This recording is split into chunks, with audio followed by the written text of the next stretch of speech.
আমরা এদেশে মরতে চাই, কারো কোনোভাবে পা দিবেন না। হাসিনা ফাঁক পেতেছে, আপনাদেরকে ঢাল হিসেবে ব্যবহার করে সে তার এই দেশকে বিশৃঙ্খলা সৃষ্টি করে তার ফায়দা লুটতে চাচ্ছে। সেদিকে সবাই সতর্ক দৃষ্টি রাখতে হবে। আর সর্বোপরি কথা, নির্বাচন করার বিষয়ে আমরা সবাই ঐক্যবদ্ধ থাকবো। রাজৌরবাসী সবাই ঐক্যবদ্ধ থেকে থাকার আহ্বান জানিয়ে আমরা সাম্প্রদায়িক সম্প্রীতি নষ্ট হতে দিব না, কোন ধরনের বিশৃঙ্খলা সৃষ্টি করব না।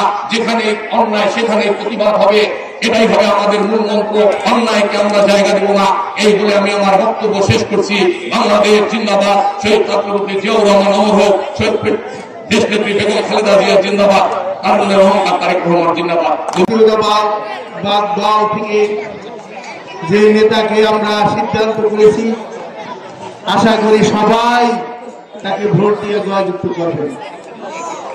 এই বলে আমি আমার বক্তব্য শেষ করছি। খানা তৈরি আছে, আপনারা খানা খেয়ে যাবেন। এই বলে আমার বক্তব্য শেষ করছি। খুদা হাফেজ। আমরা এদেশে মরতে চাই, কারো কোনোভাবে পা দিবেন না।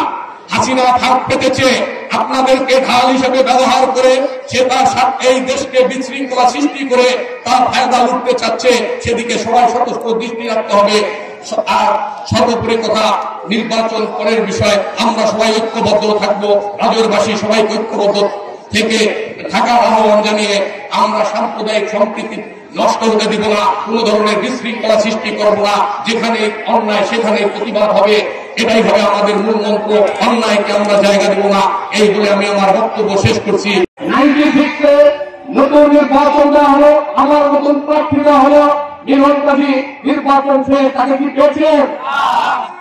2001 সালে বাংলাদেশের টেকপুরা থেকে তেতুলিয়া, সুন্দরবন থেকে পাটুরিয়া বিএনপির যখন ঠিক তখন আমরা দেখতে পেলাম এই সাধারণের বিরুদ্ধে যিনি বিএনপির আবার নতুন মহারাষ্ট্র তিনি দাঁড়াতে পারলেন না।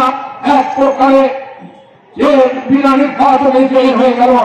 2008 সালে ওই একই ঘটনা, বিএনপির নতুন প্রার্থী। বিএনপির সবচেয়ে কঠিন সময় ছিল 2014 থেকে 2024 সাল। কারণ ওই সময় উনি হাসিনা বিনা ভোটে বিনা নির্বাচনে ক্ষমতায় যাওয়ার পরে সে স্বৈরাচারী হয়ে গেল। 2014 সালে আপনাদের তাকে সাড়া দিয়ে আমি এই উপজেলা নির্বাচনে বিএনপির প্রার্থী হিসেবে এসেছিলাম। আপনারা ভোট দিয়ে আপনাদের সন্তানকে আপনারা নির্বাচিত করেছিলেন, কিন্তু আমরা চেয়ারে পড়তে পারি নাই। আমাদের কোনো দুঃখ নাই। আমার নেতা জনাব তারেক রহমান সাহেব আপনাদের সেই ম্যান্ডেটকে শ্রদ্ধা রেখে 2018 সালের নির্বাচনে আমাকে ধানে 20 কোটি আমার হাতে তুলে দেয়। আপনারা দেখেছেন ওই সাধারণ খান যে ঘুরে ঘুরে নির্বাচন করে 18 সালে তার ঘুম ভেঙে গিয়েছিল। সত্যি কিনা? যাকে একটা খাওয়া যাওয়া নির্বাচন করা লাগে না, সে ঘোরা খিচুড়িও খাওয়াইয়াছে আপনাদেরকে। সে ওয়ার্ডে ওয়ার্ডে কোনদিন 1991 থেকে 2014 সাল পর্যন্ত কোন ক্যাম্প করছে নৌকা, কিন্তু 2018 সালে প্রত্যেকটা ইউনিয়নে 18-20টা 25টা করে ক্যাম্প করেছে। আমরা সেটা ভুলে যাই নাই, কারণ সে ভয় পেয়ে গিয়েছিল। আমরা তাকে বাপ মনে করেছিলাম, কিন্তু পাচ্ছে না। যেমন দেশের বাপ, যেমন তার কাছে জনগণ ছিল না। সংগ্রামী ভাইরা আমার, আজকে দেখলাম এই হাসিনা পতন হওয়ার পরে নতুন নতুন করে দেশকে অস্থিতিশীল করার জন্য নতুন নতুন ফর্মুলা সে আবিষ্কার করতেছে। আমরা দেখেছি দুর্গা এখন সভাপতি সবার কার্যক্রম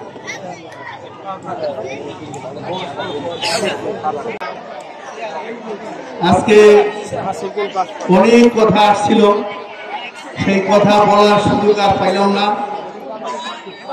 এখানে নামাজের সময় হয়ে গেছে। জাতীয়তাবাদ দল থেকে যে নেতাকে আমরা সিদ্ধান্ত করেছি, আশা করি সবাই তাকে ভোট দিয়ে জয়যুক্ত করবেন। এই বলে আমি আমার বক্তব্য শেষ করছি।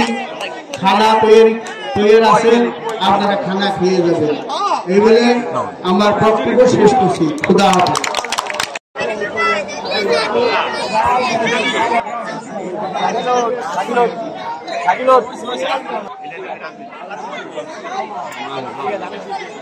তাকান তাকান